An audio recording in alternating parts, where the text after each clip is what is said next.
I never imagined I'd be sharing something this personal with strangers, but after everything I've been through, putting my story out there might help me process this nightmare. I'm James, 38, a marine biologist specializing in coral reef conservation. For the past decade, I've built a respectable career working with major environmental organizations and research institutions around the Gulf Coast.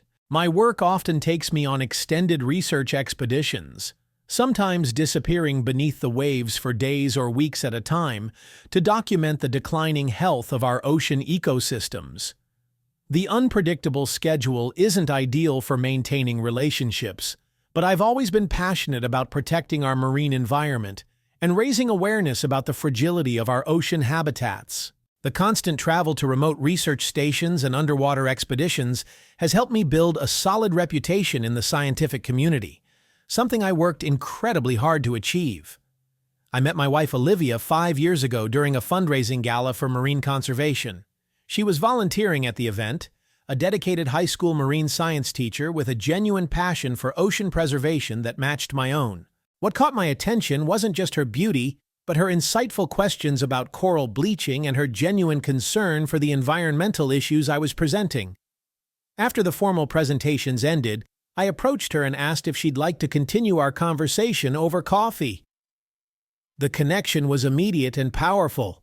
We shared not only our love for marine life but similar values and dreams for the future. Within a year, we were married in a simple ceremony by the ocean, surrounded by close friends and family, with gentle waves providing the perfect backdrop to our vows. It was exactly the kind of meaningful, nature-centered celebration we both wanted. Olivia's sister Caroline was her maid of honor, and looking back, I should have noticed the warning signs even then.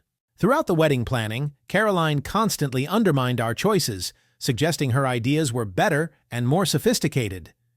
During her maid of honor speech, she barely mentioned our relationship, instead focusing on childhood stories that primarily featured herself.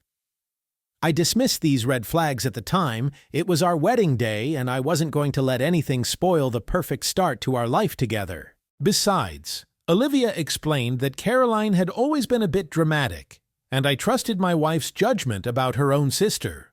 What I didn't realize then was how this pattern of behavior would eventually escalate into something far more sinister. For the first 3 years, our marriage was everything I could have hoped for. Olivia and I complemented each other perfectly. She grounded me when my research ideas became too abstract, and I encouraged her to pursue more adventurous teaching methods with her students. When I was away on research expeditions, we video called every night, sharing the details of our day and maintaining our connection despite the distance. When I was home, we spent weekends exploring coastal trails or volunteering for beach cleanups together. We discussed having children eventually, but were content enjoying our time building our careers and traveling to marine sanctuaries around the world when our schedules allowed. We were partners in the truest sense, supporting each other's ambitions while creating a loving home together. Our relationship with Caroline began to change dramatically after she went through a bitter divorce. Her husband of 8 years left her for a colleague, and around the same time she received devastating news that she couldn't have children due to medical complications. This double blow sent her into a deep depression, and Olivia, being the compassionate person she is, immediately stepped in to support her sister through this difficult time. I fully supported this. Family should be there for each other during life's hardest moments. But Caroline's presence in our lives gradually became overwhelming and intrusive in ways that made me increasingly uncomfortable. She would appear at our home unannounced, often late at night, expecting Olivia to drop everything to console her. She'd call at all hours in tears, demanding her sister's immediate attention. When I gently suggested to Olivia that Caroline might benefit from professional help beyond what we could provide, my wife became defensive. "She's already seeing a therapist," Olivia insisted. "But she needs her family too. You don't understand because you're an only child." That was true. I had grown up without siblings, so the dynamics between sisters were somewhat foreign to me. Still, something about Caroline's behavior seemed excessive and manipulative. even taking into account her genuine struggles. She would guilt Olivia whenever we had plans that didn't include her, making passive-aggressive comments that left my wife feeling torn and anxious. What started as compassionate support was slowly consuming our marriage, with Caroline inserting herself into every aspect of our lives. I tried to remain understanding and patient, reminding myself that she was going through an objectively difficult time, but I couldn't shake the feeling that something wasn't right. When Olivia and I decided to try for a baby, we were overjoyed when she became pregnant almost immediately. Caroline's reaction, however, was noticeably mixed. She offered a tight-lipped congratulation that never reached her eyes, before immediately launching into a litany of warnings about how difficult pregnancy would be, how drastically it would change our lives, how Olivia's body would never be the same, and how we'd regret not traveling more before having a child. Throughout Olivia's pregnancy, Caroline oscillated between being overly involved, purchasing excessive amounts of baby supplies we hadn't asked for, insisting on attending every doctor's appointment, and making hurtful comments about how pregnancy was ruining Olivia's figure. I began to see a pattern forming, but for my wife's sake, I kept my concerns to myself. The last thing Olivia needed during pregnancy was tension between her husband and her sister. Olivia's pregnancy progressed smoothly until the final trimester, when she developed gestational hypertension that eventually progressed to preeclampsia. Her doctor immediately ordered bed rest for the final 8 weeks, concerned about both her health and the baby's. Without hesitation, I rearranged my work schedule to be home with her, canceling 2 major research expeditions that would have significantly advanced my career. These were important opportunities, a coral spawning event I'd been planning to document for years, and a collaborative study with international researchers on climate change impacts. But Olivia and our baby's health were my absolute priority. I worked remotely when possible and arranged for local colleagues to cover some of my responsibilities, determined to be the supportive partner Olivia needed during this frightening time. Caroline, however, immediately appointed herself as Olivia's primary caretaker, despite the fact that I was perfectly capable of caring for my wife. She would arrive early each morning and stay until late evening, ostensibly to help, but spent most of her time criticizing how I organized the nursery or prepared Olivia's meals according to the doctor's nutritional guidelines. "You're lucky I'm here," she would say, within earshot of Olivia. "Most men are completely useless when it comes to this stuff." These comments undermined my confidence and position in my own home, but I bit my tongue for Olivia's sake. My wife was already stressed about the pregnancy complications, and I didn't want to add relationship drama to her worries. So I tolerated Caroline's constant presence and her subtle but persistent efforts to diminish my role as husband and father-to-be. Our daughter Lily was born via emergency C-section at 37 weeks after Olivia's condition suddenly worsened. It was the most terrifying and wonderful day of my life. There were serious complications during the delivery. Olivia hemorrhaged and needed additional surgery, and for a few horrifying hours, I wasn't sure if she would survive. The medical team worked tirelessly, and eventually, both Olivia and Lily pulled through, though my wife's recovery would be longer and more difficult than we had anticipated. Lily was perfect, 6 pounds, 4 ounces, with Olivia's hazel eyes and what looked like my dark, curly hair. The first time I held her, this tiny miracle wrapped in a hospital blanket, I made a silent promise to always protect her, to be the kind of father she could count on no matter what. I was completely in love with my daughter from that very first moment. Olivia's difficult recovery meant she needed significant help when we brought Lily home. My plan was to take extended leave from work. I had savings and had arranged a sabbatical that my research institution had approved given the circumstances. But before I could fully explain these arrangements, Caroline immediately inserted herself into the equation. "You need to get back to your important research," she told me firmly, with a dismissive wave of her hand. "Your career won't sustain itself, and Olivia needs specialized help. I'll move in temporarily to take care of both of them." Before I could object, Olivia was nodding in agreement, clearly relieved at the solution. "It makes sense, James," she said weakly from her bed. "You shouldn't put your career on hold indefinitely. Caroline has experience with babies from her work as a child development specialist, and she can be here full-time. I should mention that Caroline works as a child development specialist for a prominent family services organization. On paper, she was qualified to help with a newborn, but something about the arrangement made me deeply uneasy. Still, Olivia seemed relieved at the solution, and I didn't want to cause her more stress during her recovery, so I reluctantly agreed, though I scaled back my research to local projects that wouldn't keep me away for more than a day at a time. Caroline moved into our guest room temporarily. That was 3 months ago. I had just returned from a 2-day research dive documenting coral health in a nearby marine sanctuary.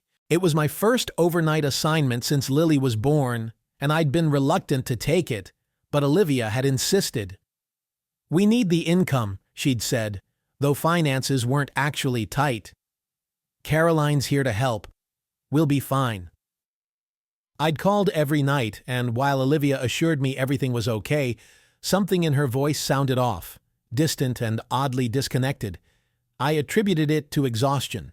Caring for a newborn was grueling even with help. When I walked through the door that Friday afternoon, the house was unusually quiet. No baby sounds, no gentle music. Olivia usually played for Lily. Nothing. I set down my equipment bag and research notes in the hallway and moved quietly toward the living room. Olivia was asleep on the couch, which immediately struck me as odd. Even with her difficult recovery, she rarely napped during the day, too anxious about maintaining a consistent schedule for Lily. My daughter was lying beside her on the couch, wide awake and squirming uncomfortably. I smiled at the sight of her after 2 days away. She seemed to have grown already in that short time. As I approached, I noticed Lily needed a diaper change. Not wanting to wake Olivia, who clearly needed the rest, I carefully lifted Lily from the couch. She recognized me immediately, her face lighting up with a toothless smile that melted my heart. "Hey, sweetheart," I whispered, nestling her against my chest. "Let's get you changed, huh?" I carried her to the nursery, breathing in her sweet baby scent mixed with the less pleasant diaper odor. I laid Lily down gently on the changing table, making funny faces at her while I gathered wipes, a fresh diaper, and clean clothes. She watched me intently, kicking her legs in the air, completely comfortable and content in my care. I had just unfastened her soiled diaper when I heard footsteps in the hallway. Assuming it was Olivia, I turned with a smile, ready to greet my wife. But it was Caroline standing in the doorway, and the expression on her face stopped me cold. Caroline's eyes blazed with an intensity I'd never seen before. Her mouth twisted into a snarl that transformed her normally attractive face into something almost unrecognizable. For a moment she just stared at me, and I felt a chill run down my spine despite the warm afternoon. "What the hell do you think you're doing?" she hissed, her voice low but venomous, vibrating with a strange mixture of rage and triumph. I blinked in confusion, momentarily unable to process the hostility radiating from her. "Changing Lily's diaper," I replied slowly, gesturing to the obvious situation before me. "What does it look like I'm doing?" She took a step into the room, her entire body tensed like a predator about to pounce. "Get away from her right now," she demanded, her voice rising slightly. Before I could respond or even comprehend what was happening, Caroline rushed at me. Suddenly she was hitting me, clawing at my face, trying to pull me away from the changing table with surprising strength. Instinctively, I leaned over Lily to shield her from Caroline's attack, using my body as a barrier while trying to fend off the blows with one arm. "Get away from her, you disgusting pervert!" Caroline was screaming now, her voice echoing through the nursery. "I saw what you were doing!" I was completely stunned, unable to comprehend what was happening. "What the hell are you talking about?" I managed to say, still protecting Lily, who had started crying from the commotion. "I'm changing her diaper." The noise woke Olivia, who came rushing into the nursery, her eyes wide with alarm and confusion. She took in the scene, me leaning protectively over Lily, Caroline trying to pull me away, and froze at the doorway, her face draining of color. Caroline immediately turned to her, tears suddenly streaming down her face in what I now realize was an Oscar-worthy performance. "I caught him, Olivia," she sobbed, her voice breaking. "I caught him touching Lily inappropriately. I saw it with my own eyes." My heart stopped. I couldn't believe what I was hearing. This wasn't happening. It couldn't be happening. "That's completely insane," I said, my voice shaking with a mixture of shock and mounting anger. "I was changing her diaper. Olivia, you know I would never—" "He's lying," Caroline cut in, her voice suddenly calm and certain. "I saw him, Olivia. I wouldn't make this up. Think about it. His frequent research trips, his insistence on bathing her alone. I've been noticing things for weeks but didn't want to believe it." The calculated nature of her accusation hit me then. This wasn't a spontaneous outburst, but something she had been methodically building toward. Olivia looked from Caroline to me, her face a mask of horrified confusion. I could see the conflict in her eyes, the desperate desire not to believe what her sister was saying. But then she looked at Caroline, the person who'd been by her side throughout her difficult recovery, who'd been helping with Lily when I was away on research, and something shifted in her expression. "Get out," she whispered, her voice barely audible. "Get out of this house right now." I couldn't believe what I was hearing. After 5 years of marriage, after creating a child together, she was choosing to believe this outrageous lie over trusting the man she knew intimately. "Olivia, please," I begged, my mind racing to understand how this nightmare was unfolding so rapidly. "You know me. You know I would never hurt Lily. Caroline is lying. Think about it logically for just 1 second." "Stop it!" Olivia cried, moving forward to take Lily from the changing table. She cradled our daughter protectively, backing away from me as if I were a dangerous stranger rather than her husband and the father of her child. "Just stop. I can't. I need you to leave." Caroline stood beside Olivia, a supportive arm around her shoulders, but her eyes on me were triumphant, gloating. In that moment, I saw the truth. Whatever was happening, Caroline had orchestrated it deliberately, meticulously. "Why are you doing this?" I asked her directly, ignoring Olivia for the moment. "Why would you make up something so vile?" Caroline's face was a perfect mask of righteous indignation. "I'm not making anything up," she replied coldly. "I know what I saw. And Olivia, you need to call the police. He's dangerous. Think about Lily's safety." The police. The word hit me like a physical blow. This wasn't just a family argument or misunderstanding.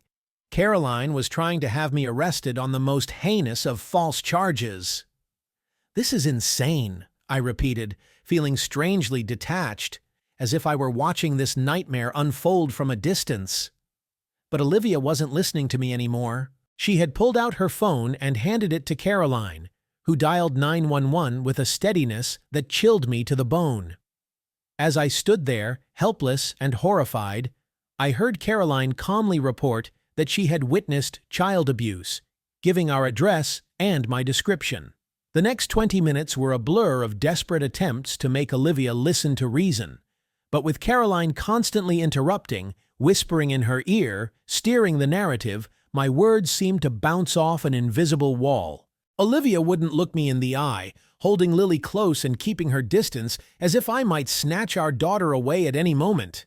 When the police arrived, Caroline greeted them at the door as if she'd been expecting them, in a clear, composed voice that contrasted sharply with her hysterical attack on me earlier. She told them she had witnessed me inappropriately touching my daughter during a diaper change. She described specific actions in clinical detail, none of which had happened, none of which were true. But she spoke with such conviction, such apparent sincerity, that the officers looked at me with barely disguised disgust as they handcuffed me. Olivia stood in the corner of the living room, tears streaming down her face, unable to watch. My last glimpse of my daughter was her tiny face peeking over Olivia's shoulder as I was led out the door of my own home in handcuffs, charged with a crime I didn't commit, couldn't even comprehend committing. The cool metal of the handcuffs against my wrists felt surreal, like a particularly vivid nightmare from which I couldn't wake up. They put me in a holding cell by myself, which was probably for the best given the nature of the accusations against me. I'd heard enough stories about what happens to people accused of crimes against children in jail. As I sat on the hard bench, my mind kept replaying the events, trying to make sense of the incomprehensible. Why would Caroline fabricate such a horrific accusation? What could she possibly hope to gain? And Olivia? How could she believe it even for a second? We'd been together for 5 years. She knew me better than anyone. How could she think I was capable of hurting our daughter, the child we had created together, the baby I had fallen in love with from the first moment I held her? I barely slept that night, my thoughts cycling between confusion, anger, and a gut-wrenching fear that I might never see my daughter again.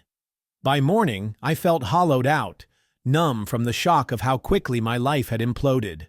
A public defender came to see me, a harried-looking woman with too many files under her arm and dark circles under her eyes that suggested she hadn't slept much more than I had. She told me the preliminary charges and asked for my side of the story. When I explained what had really happened, that I was simply changing my daughter's diaper when my sister-in-law attacked me and made false accusations, she looked skeptical but took notes diligently. "Is there anyone who can corroborate your version of events?" she asked, not unkindly, but clearly doubtful. That's when I remembered the cameras. 6 months earlier, after a series of break-ins in our neighborhood, I had installed a comprehensive security system throughout our house, including motion-activated cameras in every room except the bathrooms. One of those cameras was mounted discreetly on the wall of the nursery, positioned to capture the entire room. "There's a security camera in the nursery," I told her, suddenly hopeful. "It would have recorded everything." The public defender looked surprised but made a note. "I'll have someone check if there's footage. If what you're saying is true, it could be crucial evidence." She left, promising to return once she had more information. I sat back on the bench, a small spark of hope flickering in the darkness. The camera would vindicate me. It had to. Hours passed with excruciating slowness. I was given a tasteless meal that I barely touched, too nauseated with anxiety to eat. Finally, the door to the holding area opened, and the public defender reappeared, this time accompanied by a police detective whose face revealed nothing of what he might be thinking.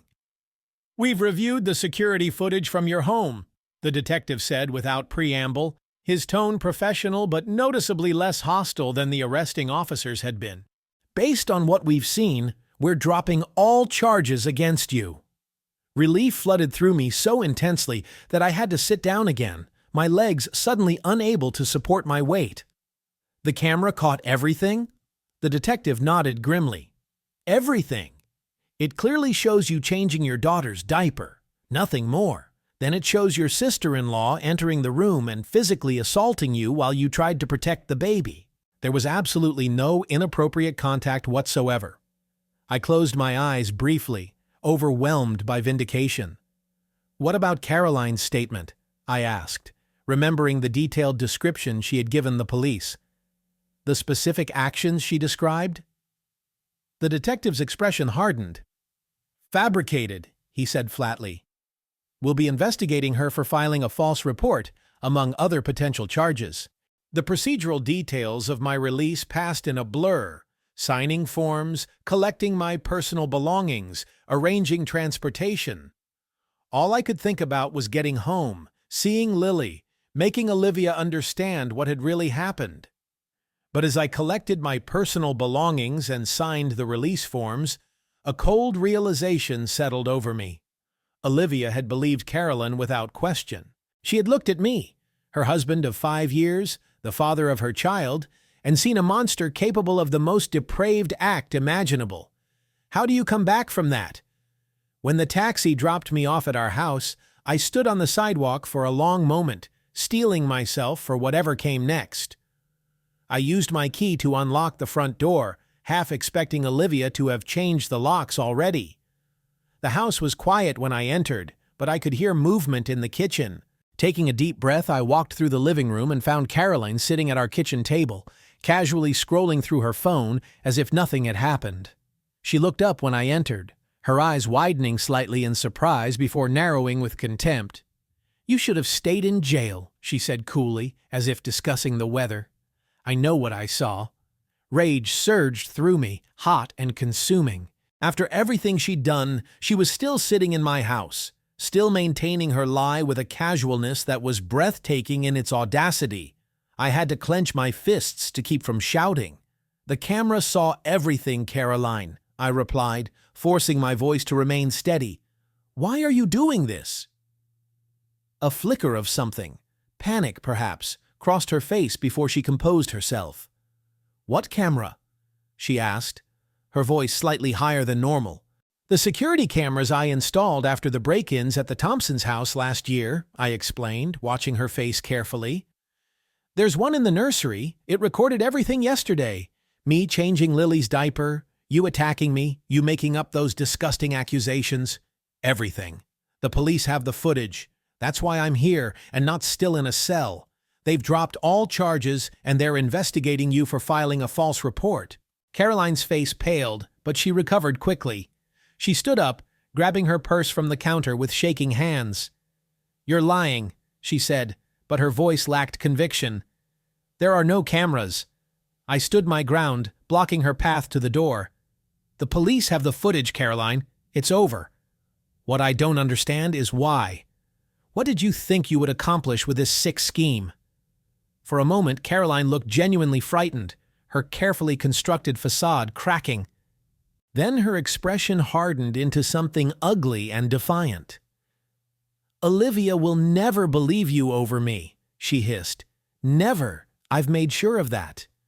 The implication of her words, that this had been a long-term campaign of manipulation, sent a chill through me. "What have you been telling her?" I demanded, but Caroline pushed past me and walked out, slamming the door behind her. I stood in the kitchen, trembling with the aftermath of the confrontation, wondering what Caroline had meant by that last statement. What exactly had she been telling Olivia during these past months?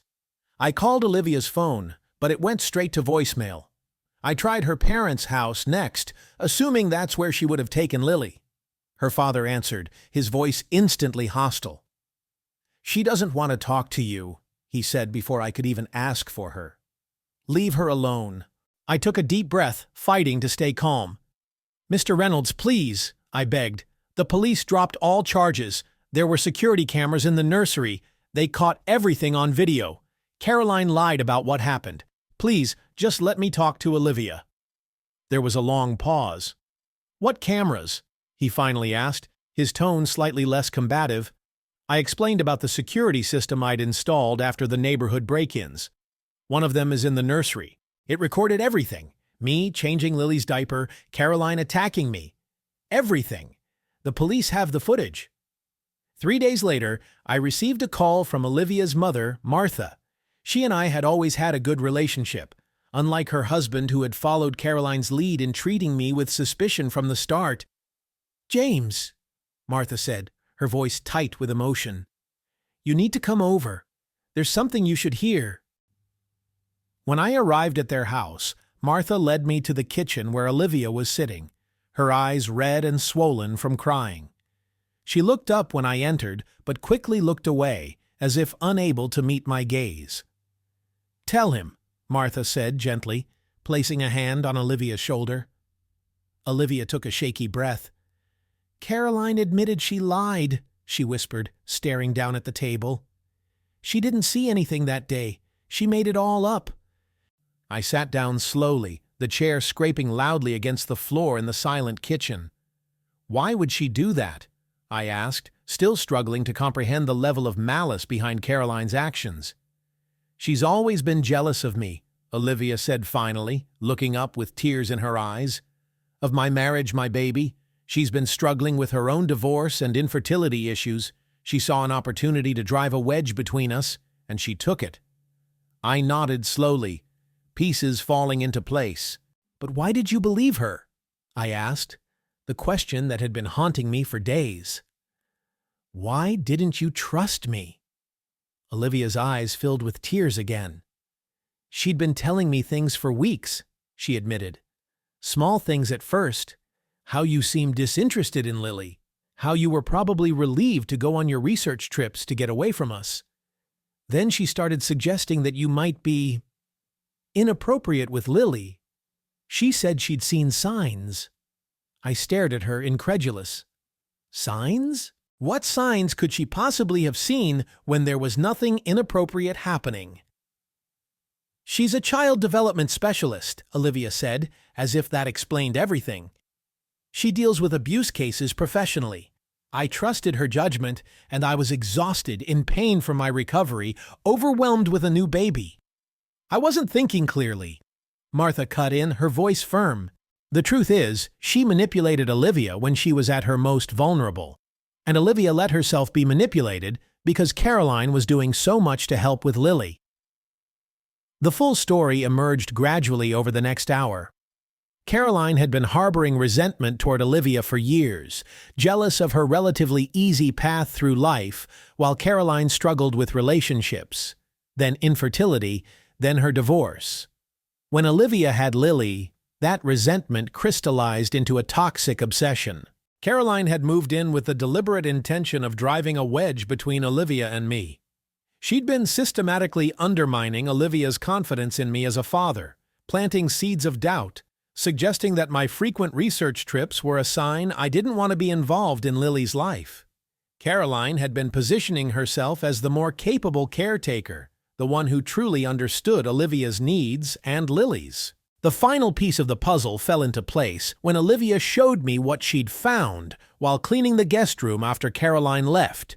A journal in which Caroline had detailed her plan to save Olivia and Lily from me, gradually turning Olivia against me and ultimately taking my place in their lives. She wrote about how she'd be a better mother to Lily than either of us, Olivia said, her voice hollow with disbelief.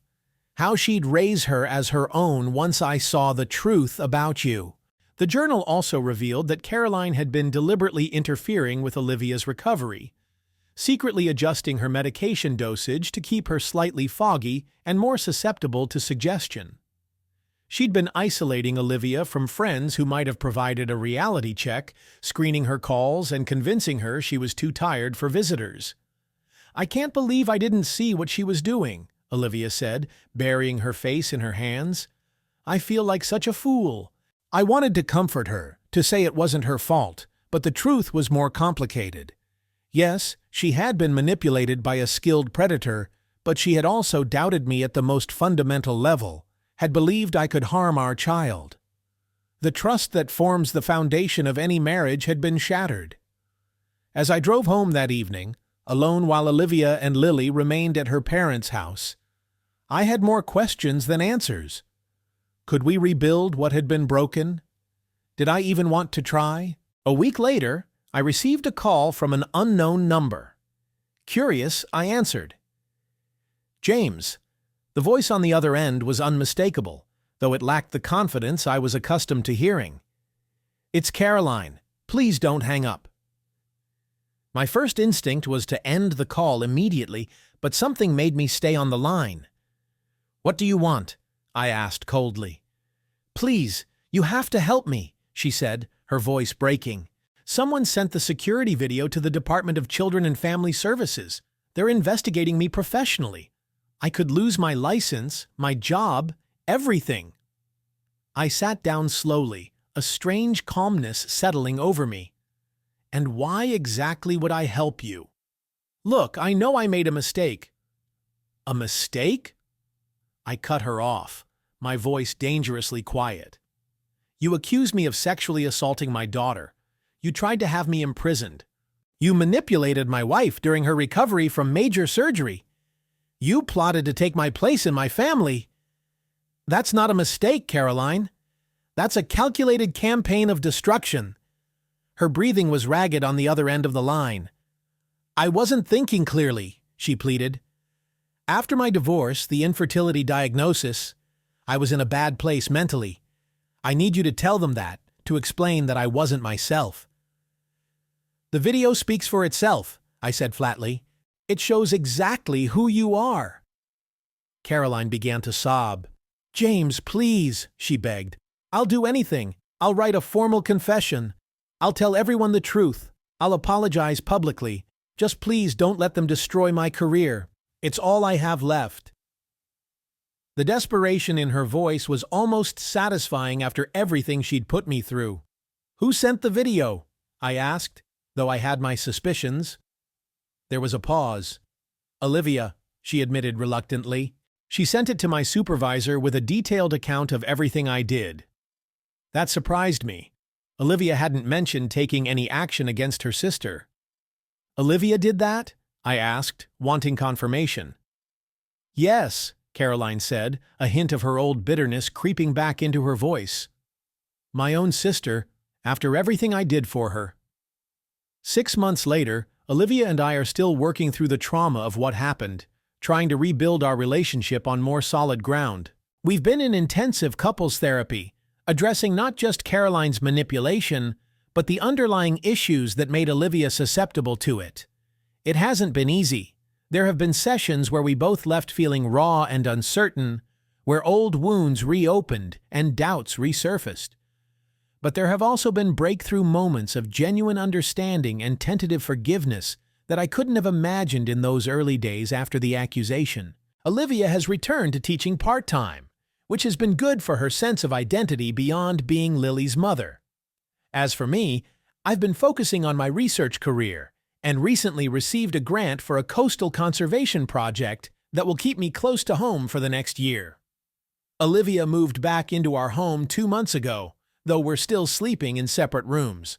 We're taking things slowly, rebuilding trust day by day. Some evenings after Lily is asleep, we sit on the deck overlooking the ocean, talking about our day, or sometimes just sitting in comfortable silence, watching the waves. It's not the easy intimacy we once had, but it's something new and perhaps eventually something stronger. As for Caroline, her actions had significant consequences. She lost her job and her professional license after the investigation revealed this wasn't the first time she'd made questionable accusations in her professional capacity. Several of her past cases are now under review, potentially affecting the lives of many families who were separated based on her assessments. She's facing criminal charges for filing a false report and civil damages from me for defamation and emotional distress. I don't know if I'll ever understand the depth of jealousy and resentment that drove her to such extremes, but I do know that our family is slowly healing, finding our way back to each other one day at a time.